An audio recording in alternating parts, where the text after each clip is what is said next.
Um espetáculo único que não pode ser visto em lugar algum do mundo, a não ser em umas poucas praias do sul da Califórnia.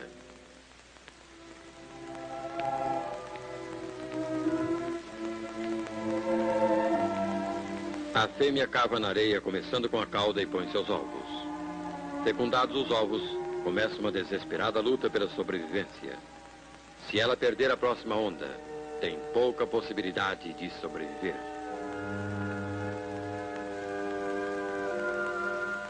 Os ovos são sempre postos quando a maré está bem alta. Depois, noite após noite, as águas recuam até a maré mais baixa. Nesse tempo é possível que os ovos estejam a centenas de metros da margem da água, longe do elemento no qual os peixes precisam eventualmente viver. Aqui os ovos se desenvolvem, permanecendo enterrados na areia quente e úmida. No departamento fotomicográfico aqui no laboratório, o desenvolvimento do embrião que se realiza sob a areia é estudado com o microscópio.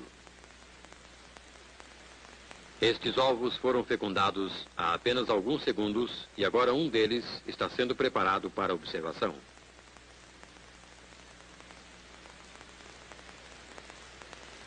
Com o auxílio do equipamento fotomicográfico de lapso de tempo, que transforma dias em minutos, podemos presenciar um impressionante espetáculo.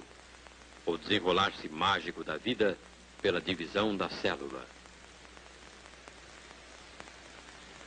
Os primeiros pálidos movimentos de vida surgem quando a capa blastoderme, vista no círculo, se divide em duas células distintas. Em questão de 30 minutos, a segunda divisão se torna evidente, dando origem a 4 células. Divisões sucessivas produzem 8, 16, 32, 64 e assim por diante, até centenas de milhares de células. Este agrupamento disforme é, na realidade, um peixe em formação. Contém todos os característicos do grânion adulto. Seu tamanho, sua forma, seus hábitos. E até mesmo o germe da misteriosa sabedoria que o capacitará um dia a sincronizar perfeitamente sua desova com o movimento das marés.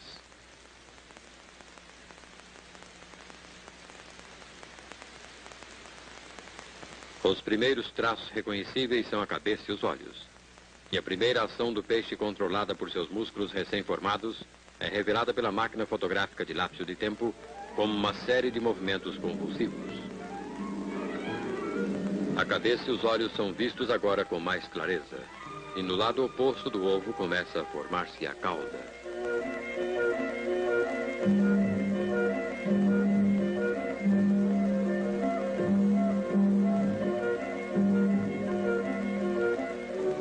Nesta fase de seu crescimento, o peixe em embrião tem 4 dias de idade.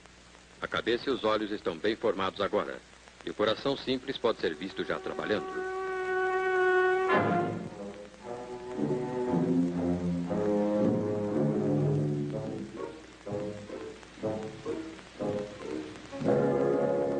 Depois de 8 a 10 dias, o ovo está pronto para se abrir. Mas não se esqueça disto, o que vai sair é peixe. Se o ovo se rompesse enquanto enterrado aqui na areia, não teria nenhuma chance de sobrevivência. Mas o ovo do grânion não se desfaz enquanto a água não o atinge. Mas quando isso acontece, rompe-se instantaneamente. Estes ovos podem permanecer enterrados na areia durante semanas e até meses, sem que apresentem a menor alteração. Mas vamos derramar água salgada sobre eles e vejamos o que acontece.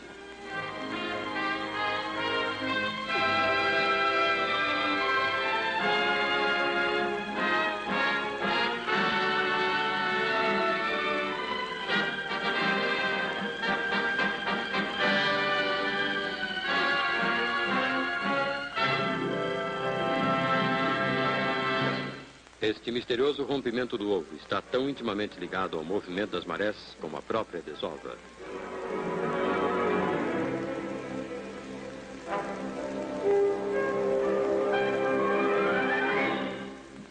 Suponhamos que os ovos fossem postos em alguma noite antes do auge da maré.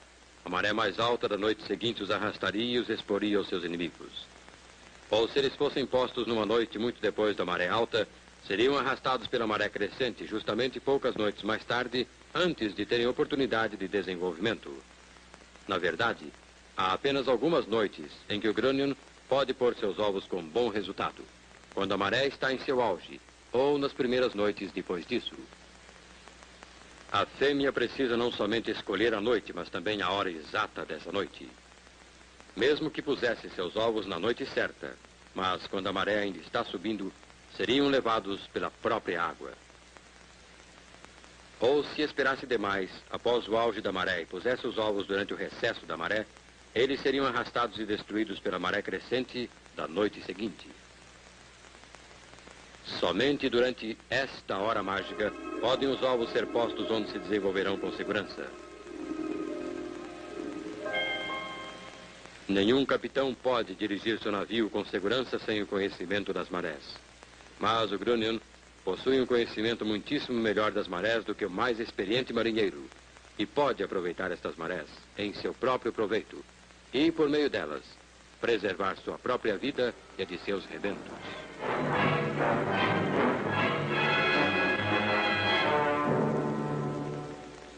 Você se lembra do primeiro jardim que teve quando era mocinho? Você plantava sementes e as cobria tão cuidadosamente. Você, por certo, esperava que as plantas estourassem da terra desta maneira.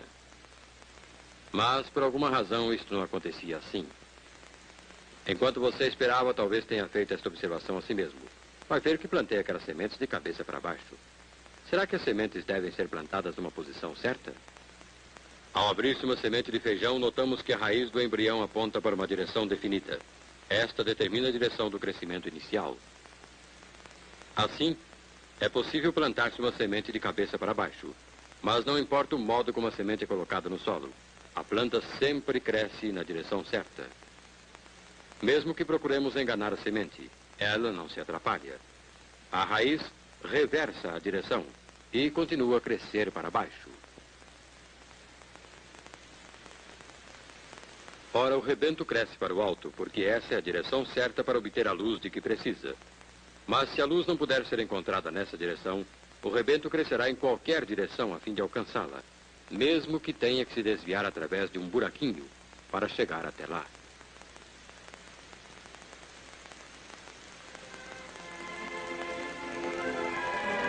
Você alguma vez já parou para pensar nas forças que operam numa simples árvore? Esta árvore é provavelmente a coisa viva mais velha existente no mundo. Já possuía quase 2.000 anos quando Jesus nasceu. Durante 3.800 anos, esta árvore tem elevado diariamente para o seu topo pelo menos 10 toneladas de água. Um total de mais de 1 trilhão de quilogramas de energia. É evidente que há um poder infinito atrás do mistério da vida. Mas essa força será cega, destituída de inteligência, impessoal.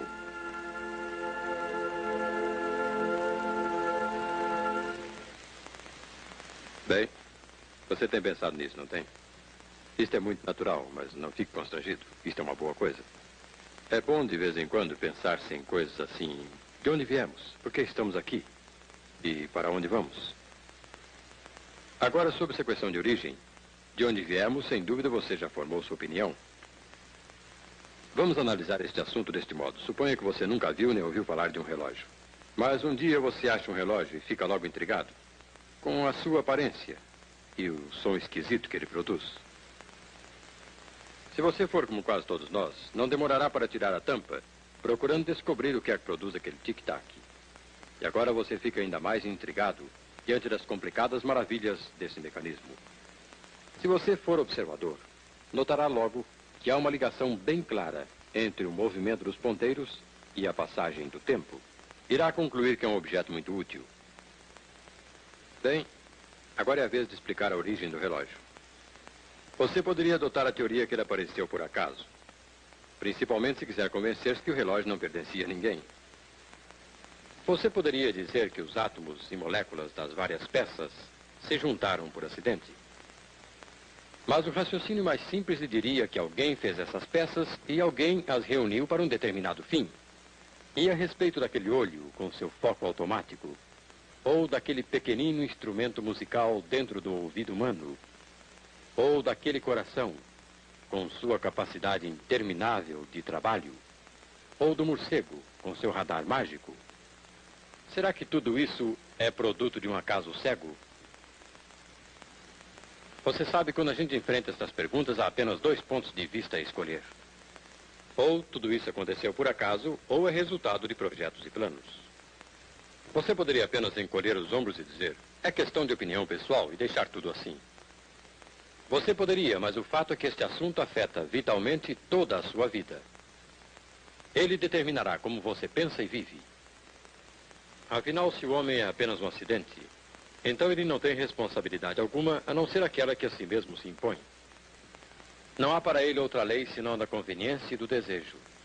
E quando isso acontece, quando as pessoas pensam e vivem de acordo com essa filosofia, resulta o caos. Por outro lado, se existe um plano, existe um planejador. Se existe criação, existe um criador. Existe um Deus. Você sabe, não é difícil crer num Deus. É a coisa mais simples e mais lógica do mundo. Parece que algumas pessoas estão honestamente confusas devido ao labirinto de argumentos contraditórios. Tentam deixar as coisas mais difíceis. Para alguns, o problema se complica quando se preocupam em descobrir quem é o dono do relógio. Em outras palavras, crer em Deus traz responsabilidade. E eles não a querem assumir.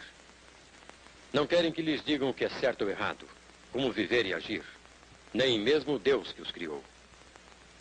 E como existem hoje tantas pessoas neste mundo vivendo e agindo como se não houvesse Deus, não admira que o mundo esteja nessa confusão.